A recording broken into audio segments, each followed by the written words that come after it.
మార్కాపురం జిల్లా వెలిగండ్లలో అక్రమంగా ఎర్రచందనం దుంగలను తరలిస్తున్న స్మగ్లర్లను అటవీశాఖ అధికారులు అరెస్టు చేశారు.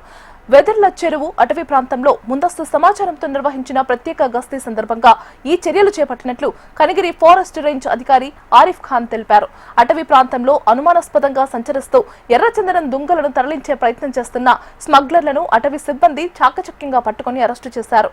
నిందితుల వద్ద నుంచి మొత్తం 10 ఎర్రచందనం దుంగలను స్వాధీనం చేసుకున్నట్లు వెల్లడించారు. వాటి విలువ దాదాపు 43,000 వరకు ఉంటుందని పేర్కొన్నారు.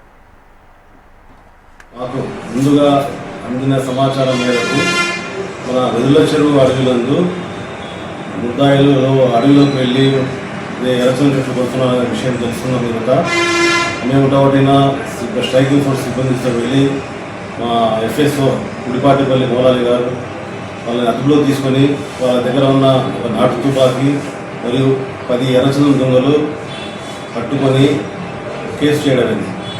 దాని విలువ 43,000 రూపాయలుగా మేము లెక్కించడమైంది.